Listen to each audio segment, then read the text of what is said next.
তোমাকে একটা কথা বলা হয়নি দীপ।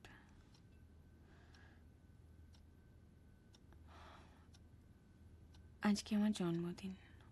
ও গড, আগে বলনি তো। Many many happy returns of the day. Happy birthday. Thank you. কিন্তু বলেই বা কি হতো? আমার জন্মদিনের কথা আজকাল আর কেউ মনে রাখে না, কেউ মাথা ঘামায় না এসব নিয়ে। আজ সকাল থেকে কেউ ফোন করেনি আমায় উইশ করার জন্য। আমি তো একা একাই সেলিব্রেট করলাম। মোমবাতি জ্বালালাম, কেক কাটলাম, ওয়াইন খেলাম। অনি শহরে নেই। That's okay. আই মিন, তুমি তোমাকে ফোন করতে পারতে, আমরা একসঙ্গে সেলিব্রেট করতে পারতাম। That's so sweet of you. কিন্তু কি জানো তো, এই বয়সে আমার আর জন্মদিন সেলিব্রেট করতে ইচ্ছে করে না। কি হবে?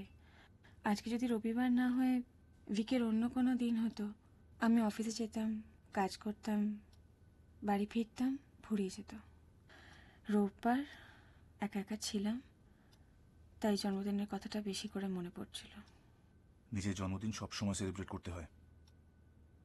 নিজেকে প্যাম্পার করাটা দরকার নন্দিনী। কে জানে, আমার তো আজকাল সব কিছুই কেমন যেন গুলিয়ে যাচ্ছে। তুমি আমায় সেদিন একটা প্রশ্ন করেছিলে না, তার উত্তরটা আমি এখনো খুঁজে পাইনি। আমি কি সত্যি ভালো আছি? Am I really happy? অনিকে আমি খুব ভালোবাসি, অনিও আমাকে ভালোবাসে খুব। But is that enough? শান্তিনিকেতনে তোমার সঙ্গে আমার যা হয়েছিল,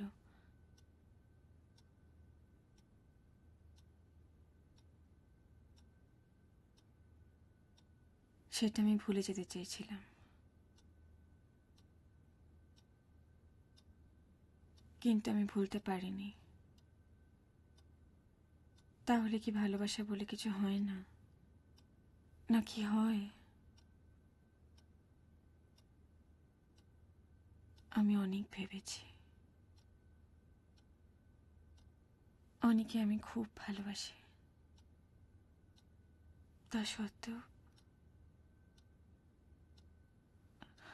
why am I so attracted towards you? এত অ্যাট্রাক্টেড হই কেন? মানুষ এরকমই হয়। তুমি একা নও, জীবনটাই এরকম। তাহলে অনেকে সব কথা খুলে বলতে পারছি না কেন? এটা অন্যায় না?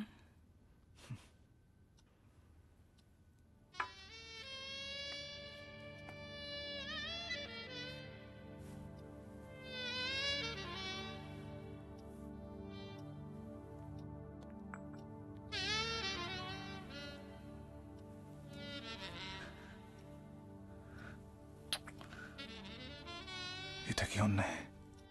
কি মনে হলো তোমার?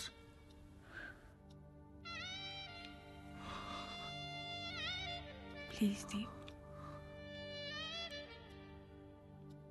Please don't start it all over again. বেশ করবো নন্দিনী, আমি শহর ছেড়ে চলে যাচ্ছি। যাওয়ার আগে একবার তোমাকে ভালো করে দেখে নিতে চাই, তোমার ছবি আঁকতে চাই। I want to do it all over again. For just last one time.